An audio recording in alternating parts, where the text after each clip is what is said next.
Hi everyone! In today's video I'm going to be making a miniature staircase to join the living area of my apartment to the mezzanine area that I made in a previous video. As you can see, there's some pieces of furniture in here because I've been playing with the layout to try and think about where I want everything.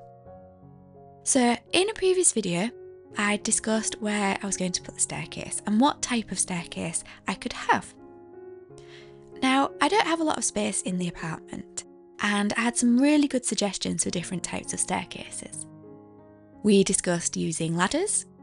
Lots of people suggested a spiral staircase, which was a brilliant idea. I've actually decided to combine a staircase with a bookcase, because I thought it would save some space and it would mean that I could have both pieces of furniture in one. I was originally going to put a big bookcase on the wall on the right hand side, and I was going to stand a little television inside it, but instead I think now I'll maybe have a separate piece of furniture for the television, and it means that I've got lots of space on that wall for other things. So I maybe might put some little shelves up, or I might put some artwork on that wall, so it'll give me a little bit of space to play with lots of different ideas.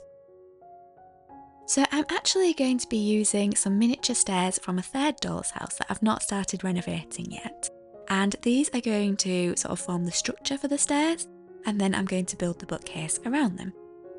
So I'm using some plywood here. It's quite difficult to cut, and the grain is running this way horizontally, so I'm going to do all of the vertical cuts first because I've had some really good advice in comments on previous videos saying if you cut against the grain first, it tends to prevent the wood from splitting. It doesn't always, it's not guaranteed to prevent the wood from splitting, but I have found that that advice has been really helpful, and on most occasions it has prevented the wood from splitting.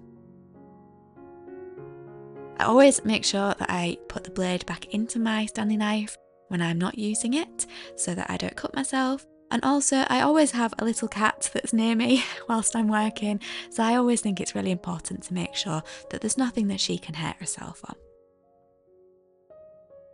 Obviously, like I say in every video, please don't copy my use of any tools or any of my methods because I'm not an expert. I'm just doing this as a hobby. I really love making things and sharing it with you, but yeah, don't copy me please, just in case I'm not doing things in the safest way possible.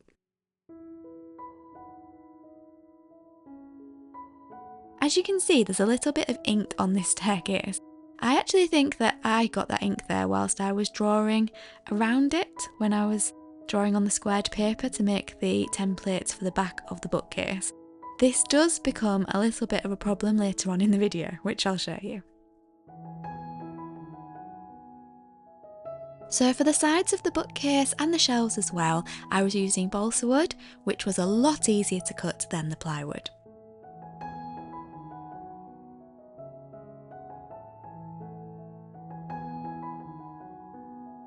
Actually, I've just said that I use balsa wood, but I think this piece of wood here is plywood as well. I have all of my wood bundled together, and basically I collect pieces of wood that I find, so all of the pieces of wood are different. I do actually need to buy some more wood because I'm planning on making the miniature kitchen and the miniature bed and lots of other bits of furniture, and I'm starting to run out of wood. So I am going to look for balsa wood because it is so much easier to cut. But what I do is I tend to look to see if anybody's selling any of their offcuts, because obviously these are just miniature little projects, so little leftover pieces tend to work really well. So I'm going to keep an eye out for that. I found it quite difficult to cut in a straight line using the Stanley knife and the ruler at the same time. And this is because I am using my left hand to hold the ruler when actually I find it better to use my left hand to hold the piece of wood nice and still. So you might have noticed there that I actually used a bradawl first with the ruler just to score the wood, because by having that score line it makes a little groove which helps me to then run the Stanley knife in a straight line without using the ruler at the same time. Right, so I have a little L-shaped base here because these stairs actually finish too high up, so I need to make some more little steps to go around the corner here. I have these pieces of wood which I found in the charity shop for 65p, and I don't know what they were originally for. They look a little bit like domino pieces, But I saw them in the charity shop and I instantly actually thought they would be really helpful for making stairs. So I had a little play with different arrangements to see how I could make some steps. And then I decided to change the shape of the L-shaped piece of wood because I felt like the steps needed to sit directly on the floor rather than on this extra piece of wood that was at the side.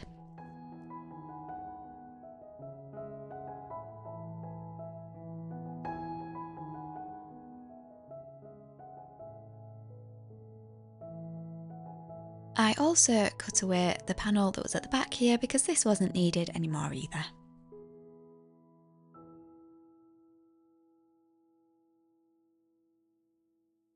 I'm starting to run out of my Yoo-hoo glue, and I actually really like using this glue because it dries quite quickly, but it also doesn't dry so quickly that you haven't got time to move something if it's not in the right place. But this tube has nearly run out, so I would be interested to know if anybody has any recommendations for any wood glues that have a similar drying time to the Yoo-hoo glue. I don't know if Yoo-hoo make any sort of wood glues, but yeah, please leave in the comments if you've got any suggestions for different types of glue that you think would be really handy for making miniatures.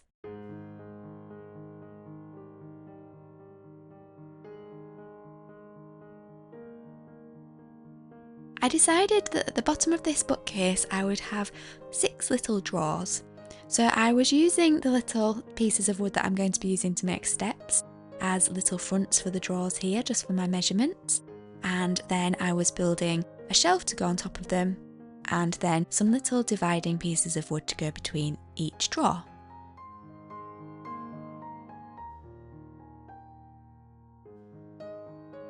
Above these little drawers there were going to be the shelves for books, so to work out the distance between each shelf, I started by measuring the total height, and then I also considered the size of a book in miniature. So I thought about sort of the average height of a book and worked that out in 12th scale. And then I thought each shelf needs to be tall enough to hold the book with a little bit of extra space above it. And I wanted the shelves to be distanced evenly so that they had the same space between each shelf. I think I left a 3cm gap between each shelf. I'm not 100% certain that that is correct. I don't know if I've remembered that correctly. I think it was 3 centimetres.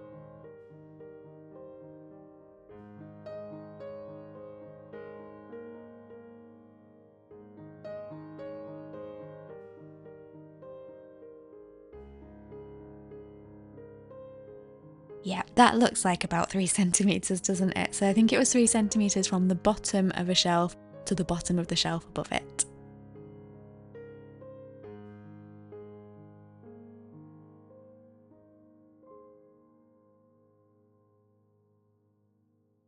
One of the most difficult parts was working out how big these little pieces of wood needed to be to divide the drawers. So I did use a little bit of trial and error here, where I measured and then I cut the wood and then I put it in place and then I trimmed a little bit off, and later on I had to sand it down as well because it still wasn't quite right.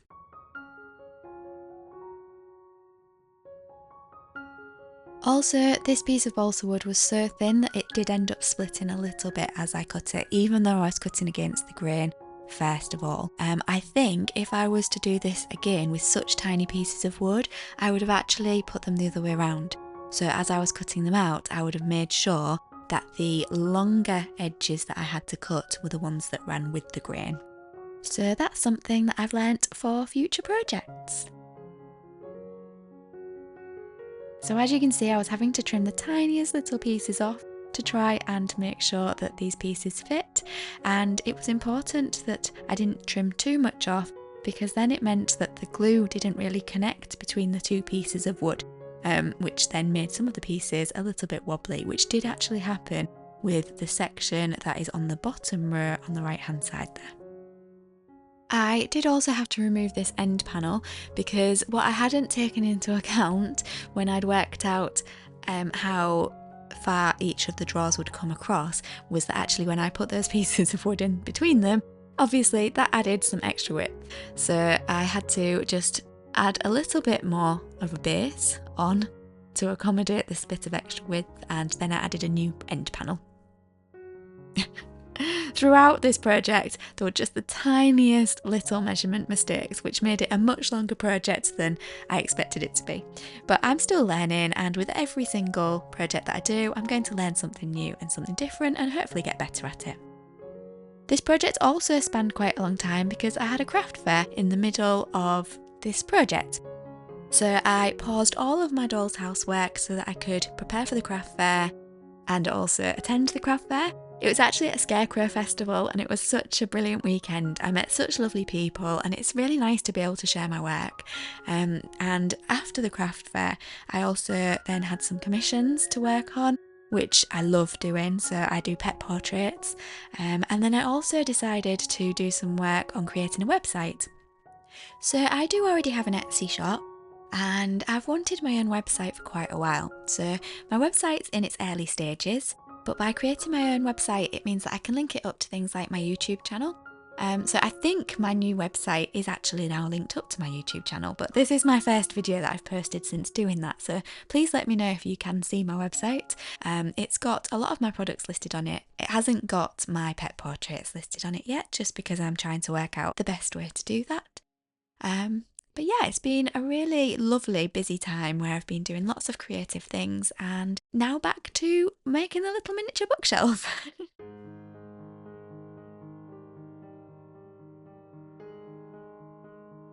So these were going to be the steps that were going to go at the side of the bookshelf. And because I'd had to extend the base, I then had to trim it back down to size and give it a little sand down so that it was nice and smooth. And this is what it looked like when I put the bookshelf area next to the little steps that I'd created. They weren't quite dry yet, so that's why they were moving around a little bit. Now I'd left the blocks of wood inside these little areas where the drawers would go, whilst the pieces of wood around them were drying. Unfortunately, I found that they were a little bit too tight for the spaces and they'd become stuck. So I needed to gently take them back out, and when I do make the drawers, I'm going to probably have to sand those pieces of wood down or make the drawers from some different pieces of wood. Now that everything was dry, it was time to paint the bookcase. I had considered staining the bookcase to keep it as wood, but because of the blue ink stain on the piece of wood, I thought actually maybe I should paint it to cover that up. And the apartment interior is going to be kind of like a modern apartment, but with quite an industrial look. So I want a mix of old and new things. So I think that this is quite a nice colour to paint the bookcase. It's sort of like a really light green colour. But unfortunately, this ink stain was showing through the paint, so it was definitely going to need some more coats.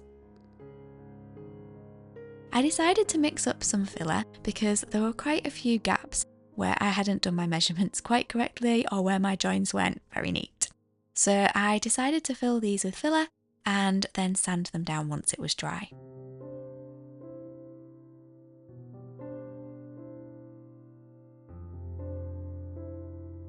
This made such a big difference to the overall look of this piece of furniture. It looked a lot neater after I'd done this. To get into the little areas in the drawers and in the shelves, I just wrapped a piece of sandpaper around the end of a paintbrush because this helped me to get into the corners.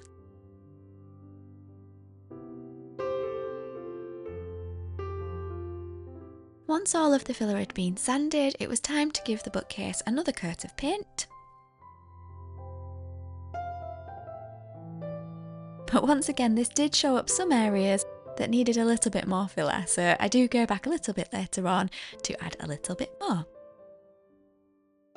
Now the staircase is going to be reaching up to this mezzanine level, which isn't quite finished yet. So at this point, I decided to add some carpet to this piece of wood. So my plan was to use this piece of fabric as a base, and I was going to use punch needling, or needle punching, I'm not quite sure which way around.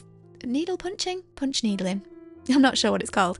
I was going to use it to try and make a loop pile effect. But when I'd ironed this piece of fabric and held it against the piece of wood, I actually liked what it looked like just as it was.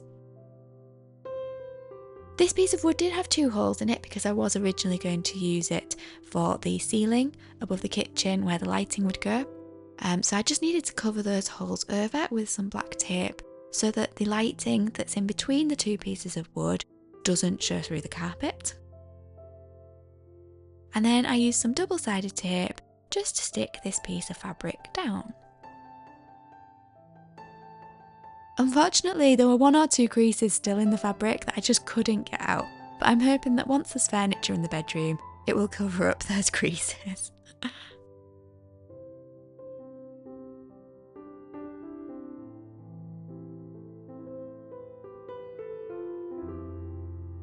I spent quite a lot of time covering this to try and make sure that it was done as neatly as possible, and I'd pulled it nice and taut over the wood, so here's the bit where I just couldn't iron that crease out.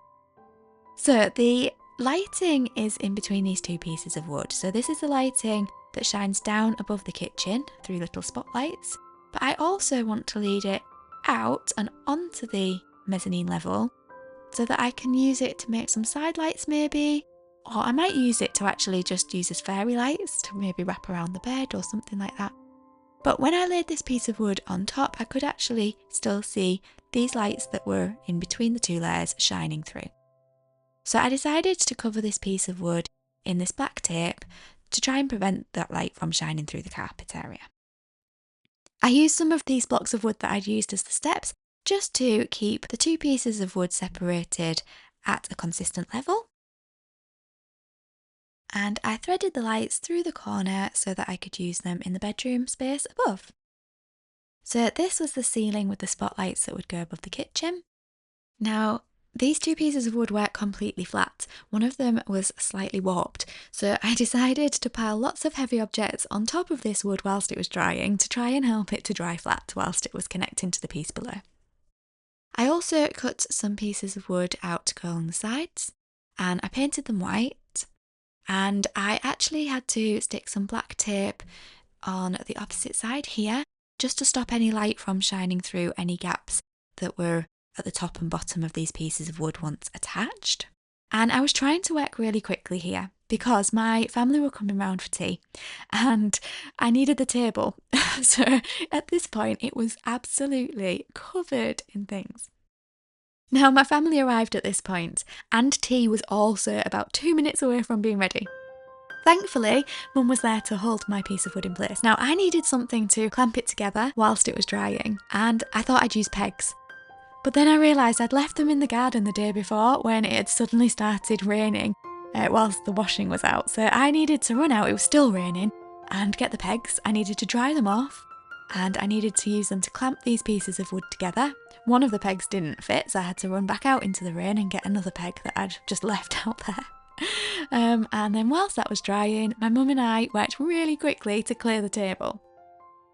Now, we didn't clear it this quickly, the footage has been sped up, but yeah, so we managed to change from having a whole doll's housing space to having the table clear and tea on the table within about 2 minutes, and my lovely cat decided to join us. So, the next day, everything was dry, and it was time to start working on some of the finishing touches.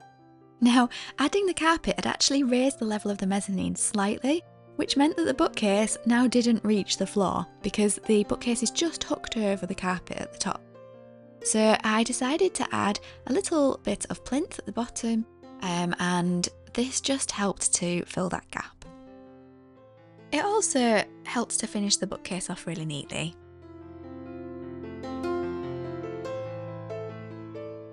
So I'd said earlier on that there were some areas that I felt still needed a little bit more filler. This little shelf here had warped slightly after painting it and it had a slight crack in it, so I used the filler to fill that, and I also filled these gaps here on the mezzanine level. And I also used this opportunity to work on this little area here. So the lighting for the gallery space is here between the ceiling of the gallery and the floor above. And I had this piece of wood that I could remove because I need to be able to access the light switch that's in here. But this piece of wood didn't fit very neatly, so I decided to cut off a little tab at the end, which would still be removable, but then to use the same filler method to make the rest of this area nice and neat. And when everything was dry, I sanded it all and I painted these areas with the same white paints that I've used throughout the doll's house.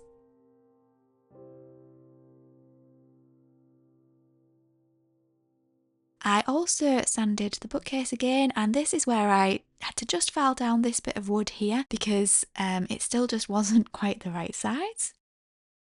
And I spent quite a long time sanding and making sure that everything looked neat and level before painting it again. I also painted the back of the bookcase because even though you won't be able to see it, I just think it's really important to me to make it seem finished off. Whilst this was drying, I took the big tub of white paint back to the garage that I'd been using to paint around the mezzanine level. And I took this opportunity to have a little look around my garden. It had been raining quite heavily for the 2 days before this. So it was a chance to just come into the garden now whilst it wasn't raining to have a look at the flowers. And I love this stage where my hydrangea Annabelles are out in full bloom, the sweet peas have arrived. So I returned the paint to the garage and I collected some raspberries that were ripe. I've also got some tomatoes this year, which I'm excited about, and I need to put some stakes into these tomato plants because they have fallen over in the rain, but they're all looking nice and healthy. And I've got some pepper plants, I've got some herbs growing as well. So I think this one is lemon basil and it smells really lovely. And I also have a really unusual tomato plant here. The tomatoes are this colour and they're meant to be this colour, but I don't actually know how to tell when this tomato is ripe. I was really pleased with how these flowers in pots were looking because this is the first year where I've not had to replace the flowers in my pots. So I planted these last year and they've come back really healthily this year. I can't remember what type of flowers these are, so if anybody knows, please do let me know in the comments. We actually have a hosepipe ban at the moment, so I've got some pots on the patio collecting the rainwater so that we can water the plants with it. I actually still have my hosepipe out on my patio from sort of before the hosepipe ban because I can't wind it back in, it's stuck, so I need to fix that. And these are some petunias that my mum planted for me, which are doing really well. So whilst I was in the garage, I picked up this oil. This is, I think it's called Danish Teak oil. And I used this on the parquet flooring for the doll's house apartment. So I wanted to use this to just go over the steps here so that it would match the flooring of the apartment. Now painting the edges here was a little bit difficult. I hadn't actually painted the edges on the steps below. What had happened was the oil had absorbed into the wood, so you could just see it a little bit sort of pulling down into the wood. Now it pulled along sort of following the wood grain, so this meant that it didn't look too neat.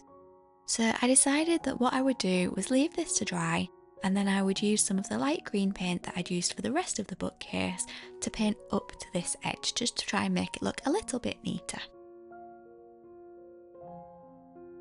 Whilst it was drying, I just returned to the main part of my doll's house and gave it a little bit of a paint because some of the polyfiller had gone onto the green areas, so I just wanted to make it a little bit neater.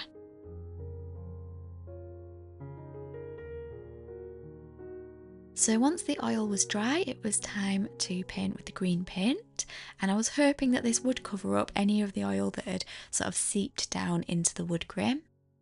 I was trying to do this really carefully to make sure that the edge was nice and neat. And then I turned the steps on the side and upside down as well so that I could paint these sections as well in between each step.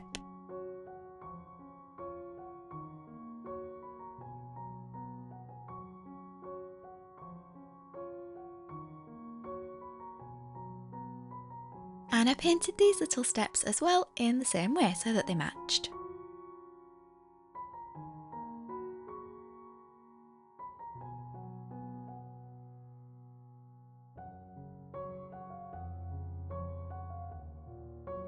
I used a tiny little paintbrush to paint along this little trim here. And then the next day, when everything was dry, this is what it all looked like.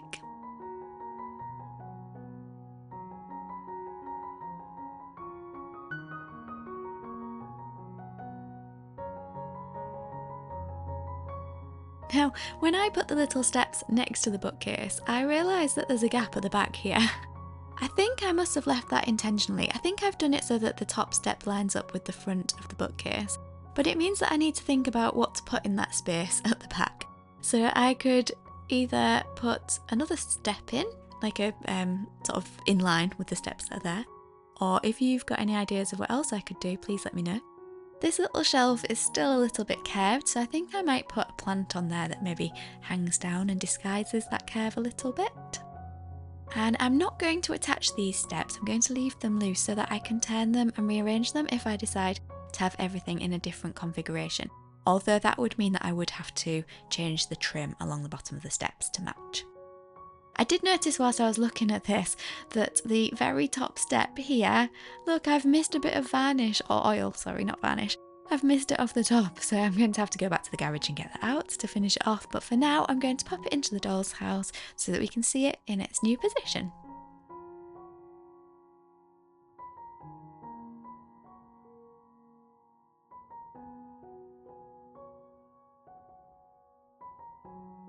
Please let me know what you think. I'm really pleased with how this edge has turned out, because this has been something that I've been thinking about for quite a long time, and I think that the way that I've done this has hidden the electrics really well, and I can still access the switch through the little tab at the side. I would really love to know your thoughts and opinions of what I should make to go onto these bookshelves as well as books, so please do let me know in the comments. And thank you so much for watching the video. I hope you've enjoyed it, and I will see you next time.